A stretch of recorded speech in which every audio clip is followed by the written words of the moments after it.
There certainly is an interesting cast of characters in this Charlie Kirk story, and oddly enough, the suspect Tyler Robinson might be the least interesting of them all.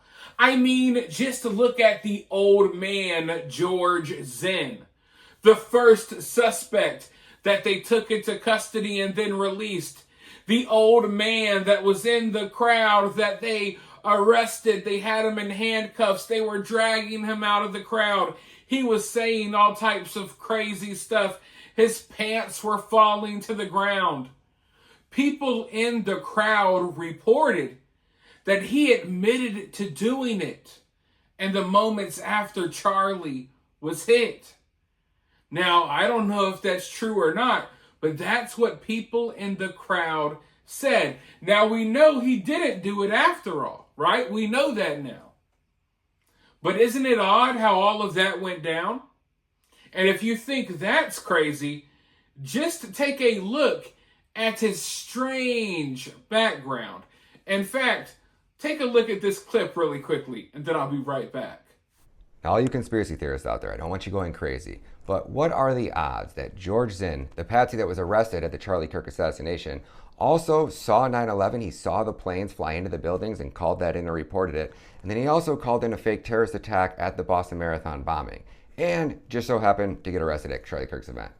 So Tess Keyser, she responded to this tweet and she says, Grok, is a guy really involved in all three events like this post claims? And Grok fact checks it and goes, based on a review of multiple sources, George Zinn was a witness to the 9/11 attacks, and he described seeing planes hit the towers. He was also arrested in 2013 for emailing a bomb threat joke to the Salt Lake City Marathon shortly after the Boston bombing. He pled guilty to a terrorism charge and somehow magically only received probation. He was also detained and questioned as a person of interest at the Charlie Kirk assassination on September 10th, 2025, but released without charges relating to the shooting.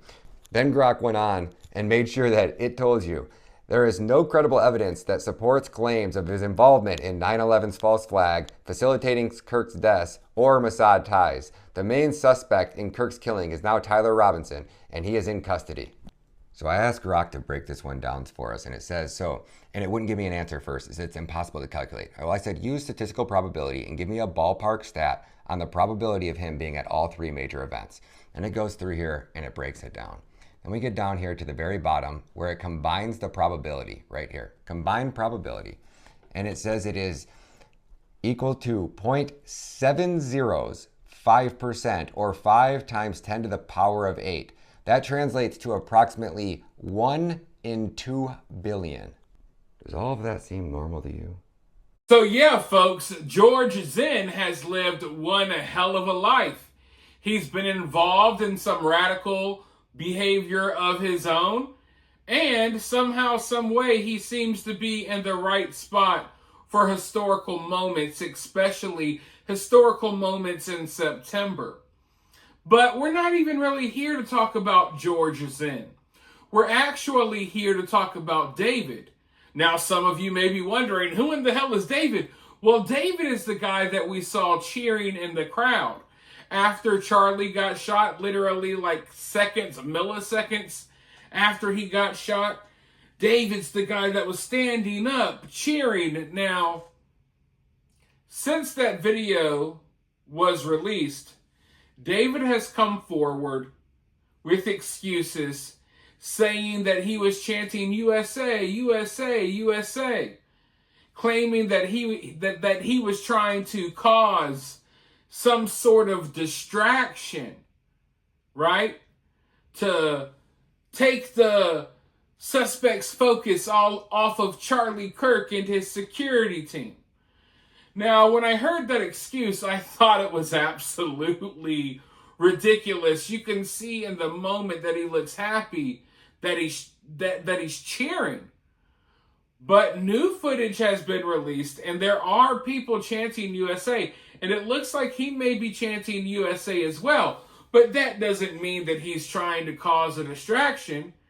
He could be chanting USA because he's happy that someone just took out Charlie Kirk. So I don't necessarily believe what he's saying.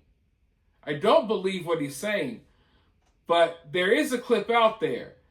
And there's also a video of him addressing the situation.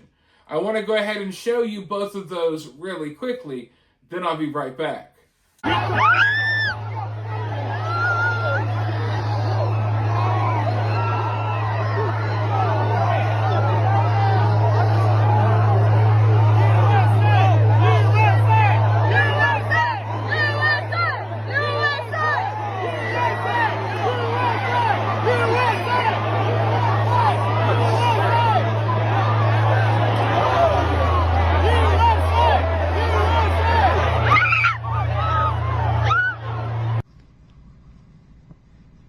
The event opened with music, people throwing hats, and loud exchanges from different parts of the crowd. Some shouted offensive remarks directed at the LGBT community, while others made disparaging comments about the Prophet of Islam. There were also cheers, boos, and offensive hand gestures, mockery. The atmosphere carried an energy of confrontation more than dialogue.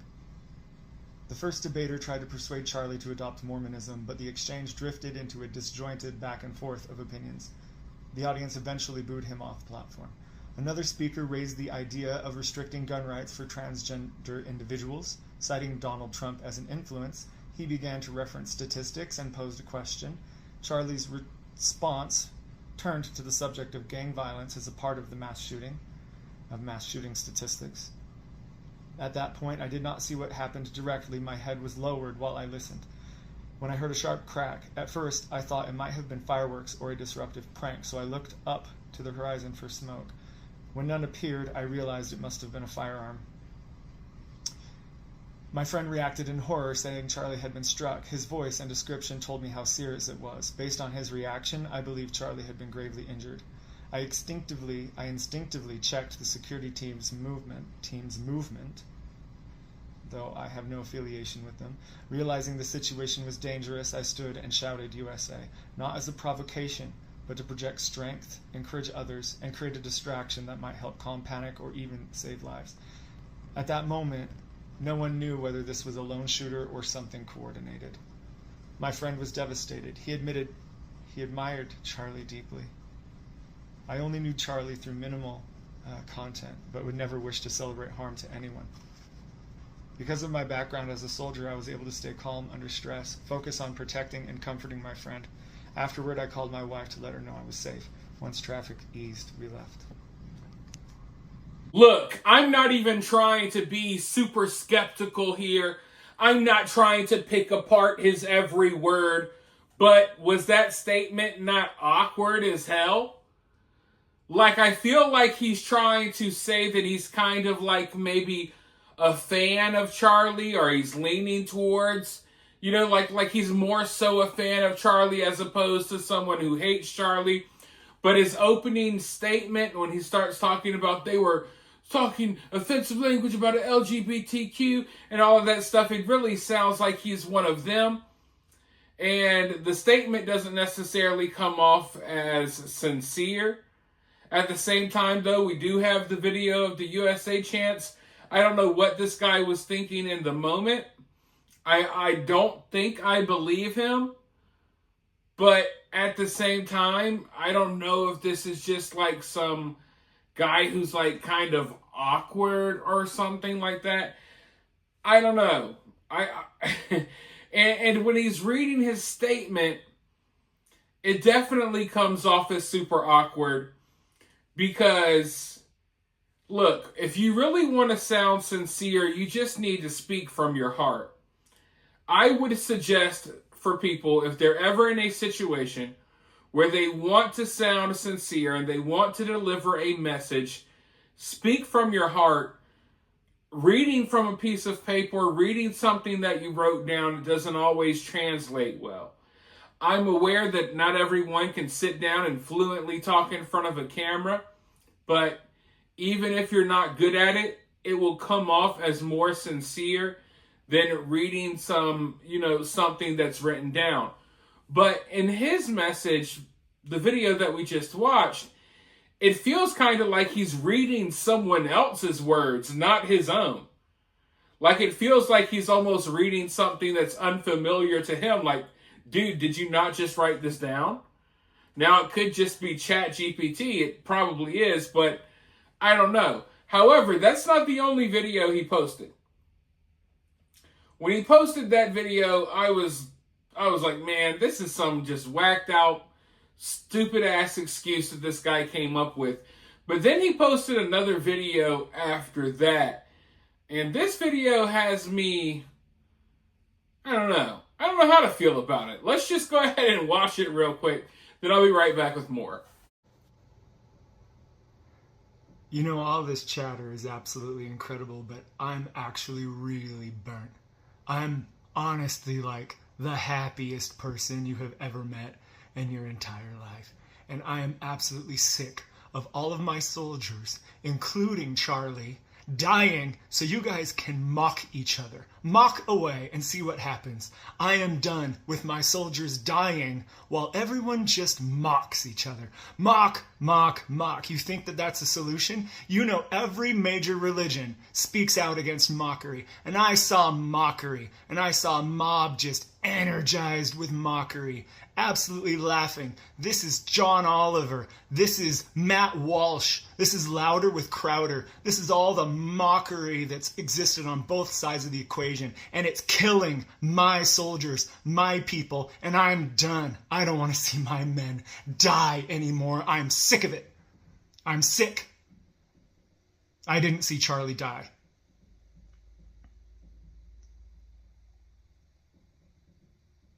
I stood up. My soldiers stand up, I stand up. And I'm not apologizing for standing up. I did what I was trained to do. I hope that you guys are not expecting me to say something profound here. Because if you want me to be real with you, I have no idea what in the hell this guy is talking about. I watched that video multiple times, and I really and truly don't know what he's talking about. I kind of want to just stop recording right now and watch it a few more times. Maybe then I'll grasp where he's coming from. But yeah, I don't really... I don't know what this guy is talking about. And look, I don't know how to say this without sounding mean, but I don't know if this guy is like pulling, like yanking our chains or something, you know what I mean? Like, is this guy joking around or pretending, you know, to be kind of loopy and just coming up with this stupid ass excuse? Or maybe this guy is not all the way there. Maybe, you know, he's experienced some things that has kind of, you know, shaking him up a little bit, shaking up his mind a little bit. The guy doesn't seem all the way there. He seems like he has a screw loose. He's missing the light bulb or something. I don't know. I just saw that and I got kind of weirded out. And now I'm just really trying to figure out, like, okay, are you someone who's just a sick and disgusting person that was cheering in the moment? Are you someone that had knowledge that something was going to happen to Charlie, and that's why you, without fear, you were just cheering out there? Or are you just kind of crazy? Are you just kind of crazy and there's really no explaining your behavior, so it seems weird, it seems suspect, but really this is just, you know, some guy that's not all the way there? I don't know. That last video that really threw me for a loop, and now I can't really get a read on this guy. But you guys let me know what you think down in the comments below. While you're down there, hit that thumbs up, hit that subscribe, ring that notification bell. I'll talk to you all very soon in the next one.